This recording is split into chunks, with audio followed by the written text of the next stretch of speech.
ఏటా వేసవిలో బీర్లకు భారీ డిమాండ్ ఉంటుంది. సాధారణ రోజుల కంటే దాదాపు రెట్టింపు వినియోగం ఉంటుంది.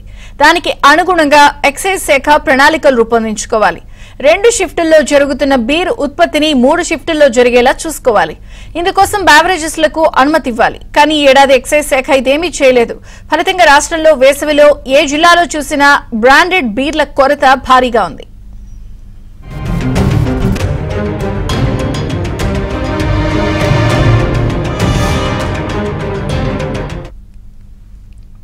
మరోవైపు 3వ షిఫ్ట్లో ఉత్పత్తికి బదులుగా కొత్త బ్రాండ్లకు అనుమతి ఇవ్వడంపై దుమారం రేపుతోంది.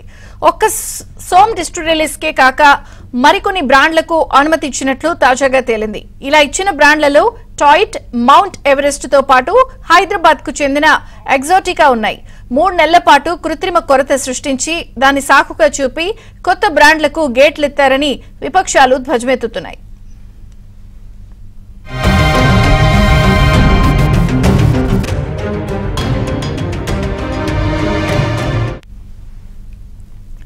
ఉమ్మడి ఏపీలో 2012 వేసవిలో బీర్ల కొరత ఏర్పడగా 12 ఏళ్ల తర్వాత మళ్లీ ఇలాంటి పరిస్థితి తలెత్తింది.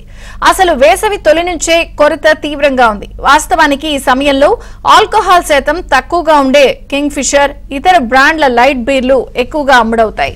దీనికి తగ్గట్లే మద్యం దుకాణదారులు ఇన్నింట్లు పెడతారు. వీటి ఆధారంగా ఎక్సైజ్ శాఖ ఉత్పత్తిదారుల నుంచి సరఫరా చేస్తూ ఉంటుంది. అయితే ఈసారి ఇన్నింట్లలో 5వ వంతు కూడా ఇవ్వలేదు. మరోవైపు వచ్చిన కొద్దిపాటి సరుకును దుకాణదారులు బెల్ట్ షాపులకు తరలిస్తున్నారు అన్న ఆరోపణలు వస్తున్నాయి.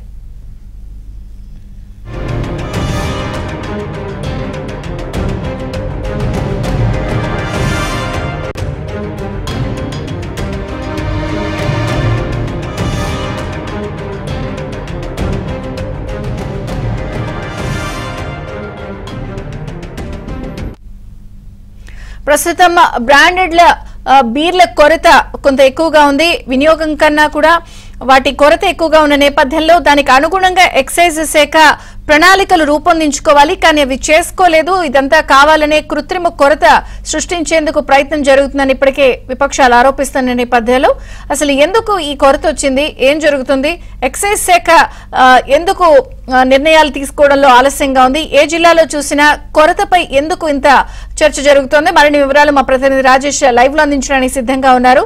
రాజేష్, ఎందుకు ఇంత కొరత ఏర్పడింది? Good morning Vijayachandra. మొత్తానికి రాష్ట్రంలో బీర్ల కొరత ఉందంటూ రకరకాల వార్తలైతే వస్తున్నాయి. దీనికి సంబంధించి ఇప్పటికే ఎక్సైజ్ శాఖను ఒక వివరణ అడిగేటువంటి ప్రయత్నం చేసింది ఏబిఎన్ ఆంధ్రజ్యోతి. అయితే దీనిపైన వాస్తవానికి సగటున గతంలో సాధారణ రోజుల్లో బీర్లు రాష్ట్ర వ్యాప్తంగా 1,00,000 నుంచి 1,20,000 బీర్లు ఒక రోజున అమ్ముడు పోయేటువంటి అవకాశం ఉంటుంది. అది సాధారణ రోజుల్లో. అయితే సమ్మర్ కారణంగా రోజుకి సగటున దాదాపు 3 లక్షల బీర్లు రాష్ట్ర వ్యాప్తంగా ఒకే రోజు అమ్ముడుపోయేటువంటి అవకాశం ఉంటుంది. ఇట్లా రాష్ట్ర వ్యాప్తంగా దాదాపు 30 లక్షలకు పైగా బీర్లు ఒక రోజులోనే వెళ్తూ ఉంది.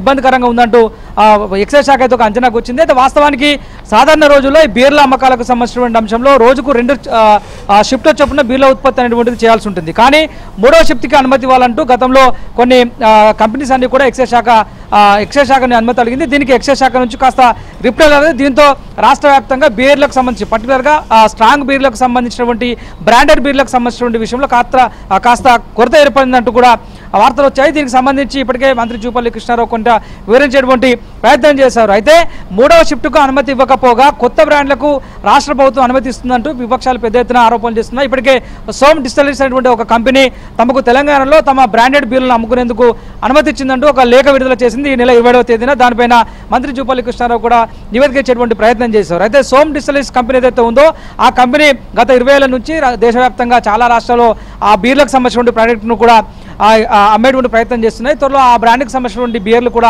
తెలంగాణలోకి రాబోతున్నాయంటూ వచ్చినటువంటి వార్తలకు మిగతా టీఆర్ఎస్ పార్టీ నేతలు కౌంటర్ ఇచ్చేటువంటి ప్రయత్నం చేశారు. గతంలో ఈ కంపెనీ పైన కొన్ని రాష్ట్రాల్లో నిషేధం విధించింది. ఇది తెలంగాణకి అనుమతిస్తే కనుక ఇబ్బందికరంగా ఉంటుంది. ప్రస్తుతానికి తెలంగాణలోనే ఉత్పత్తి అవుతున్నటువంటి కొన్ని బ్రాండెడ్ బీర్లకు సంబంధించినటువంటి అంశంలో 2 షిఫ్ట్ల వారీగా ఉత్పత్తి అవుతున్నటువంటి ఈ బీర్ల కంపెనీలకు 3వ షిఫ్ట్కు కూడా అనుమతి ఇవ్వాలంటూ ఎక్సైజ్ శాఖను అదేవిధంగా సంబంధిత మంత్రిని కూడా కోరడం జరిగింది. అయితే దీనికి పూర్తిగా కొత్త కంపెనీలకు మాత్రమే అనుమతి ఇవ్వడం ద్వారా రాష్ట్రానికి ఆదాయం పెంచుకునేటువంటి అవకాశం ఉన్నటువంటి ఆలోచనలో భాగంగా రాష్ట్ర ప్రభుత్వం కొన్ని బియర్ కంపెనీలకు అనుమతి ఇవ్వబోతుందంటూ కూడా వార్తలు వస్తున్నటువంటి నేపథ్యంలో దీనికి సంబంధించిన అంశంలో ఒక 2 రోజుల్లో ముఖ్యమంత్రి రేవంత్ రెడ్డి ఎక్సైజ్ శాఖ అధికారులతో మాట్లాడి వివరాలు తీసుకునేటువంటి అవకాశం కనిపిస్తుంది. ఇప్పటికే ఈ సోమ్ డిస్టిలరీస్ కంపెనీకి అనుమతిస్తే కనుక కొత్త రకమైనటువంటి బ్రాండ్లు తెలంగాణ మార్కెట్లోకి వచ్చే అవకాశం కనిపిస్తుంది. ఇప్పటికే హంటర్ పేరుతో అదేవిధంగా ఇతరత్ర పేరుతో కూడా భారీగా ఈ కంపెనీ బీర్లను విక్రయించేందుకు అవకాశం ఉంటుంది. మిగతా రాష్ట్రాల్లో కూడా ఈ కంపెనీ పెద్ద ఎత్తున బీర్ల కంపెనీకి సంబంధించినటువంటి విషయంలో పెద్ద ఎత్తున ఉత్పత్తి చేస్తూ బీర్ల అమ్మకాలు సాగిస్తుంది. తెలంగాణలో కూడా త్వరలో ఈ కంపెనీ వచ్చే అవకాశం ఉందంటూ కూడా పెద్ద ఎత్తున జోరుగా ప్రచారం అయితే సాగుతుంది. అయితే వాస్తవానికి సమ్మర్ ఎఫెక్ట్లో అంతా కూడా పూర్తి స్థాయిలో మిగతా జిల్లాలో చాలా చోట్ల రంగారెడ్డి, హైదరాబాద్తో పాటుగా ఖమ్మం, అదేవిధంగా మహబూబ్నగర్, సిద్దిపేట, కరీంనగర్ లాంటి జిల్లాల్లో పూర్తిగా బ్రాండెడ్ బీర్లకు సంబంధించినటువంటి విషయంలో స్టాక్ ఎక్కడా కూడా లేదు, దొరకడం లేదు. ఇది ఖచ్చితంగా ఎక్సైజ్ శాఖ తప్పిదం వల్లే జరుగుతుంది తప్పితే మిగతా ఏది కానటువంటి అంశాలు అయితే పెద్ద ఎత్తున ఇటు సంబంధించిన డీలర్ల నుంచి ఇతర వైన్ షాపుల యజమానుల నుంచి పెద్ద ఎత్తున వినిపిస్తున్నాయి. ఒకవేళ ప్రభుత్వం కొత్త మద్యం పాలసీని ఇప్పటివరకు అయితే రెడీ చేయలేదు. ఒకవేళ కొత్త మద్యం పాలసీని తీసుకొస్తే కనుక దాని విధి విధానాలు పూర్తి స్థాయిలో ఖరారైన తర్వాత ఒక నిర్ణయానికి వచ్చేటువంటి అవకాశం కనిపిస్తుంది. సో అప్పటి వరకు తాత్కాలికంగా ఇతర ఆల్టర్నేటివ్స్ పైన దృష్టి పెట్టాల్సిన అవసరం ఉంటుంది. కాబట్టి ఈ సమ్మర్ అంతా కూడా ఇంకొక 4 రోజుల పాటు సమ్మర్ ఎక్కువగా ఎండాకాలం ఉండే అవకాశం ఉంటుంది. కాబట్టి మరిన్ని అమ్మకాలు జోరుగా ఉండే అవకాశం ఉంటుంది. తద్వారా రాష్ట్ర ప్రభుత్వానికి భారీగా ఆదాయం సమకూరే అవకాశం కూడా ఉంటుంది. కానీ రాష్ట్రంలో ఎక్కువగా ఇక్కడ తయారయ్యే ఉత్పత్తులకు అనుమతి ఇవ్వకపోగా మిగతా బ్రాండ్లకు అనుమతి ఇవ్వడం పట్ల కాస్త రకరకాల విమర్శలు అయితే ఎదురవుతున్నాయి. సో దీనికి సంబంధించి రాష్ట్ర ప్రభుత్వం ఎలాంటి నిర్ణయం తీసుకుందని మాత్రం చూడాలి. ప్రస్తుతానికైతే రాష్ట్రంలో భారీగా జిల్లాల వారిగా మొదలుకుంటే ఉమ్మడి హైదరాబాద్, ఉమ్మడి రంగారెడ్డి జిల్లాలో పెద్ద ఎత్తున బీర్ల కొరత అయితే ఉంది. ఇది బ్రాండెడ్ బీర్లకు సంబంధించిన విషయంలో జరుగుతున్నటువంటి వివాదం కావచ్చు. దీనిపైన 1-2 రోజుల్లో ముఖ్యమంత్రి రేవంత్ రెడ్డి ఎక్సైజ్ శాఖ అధికారులతో ఒక రివ్యూ నిర్వహించే అవకాశం ఉన్నట్లయితే తెలుస్తుంది. వీసీ.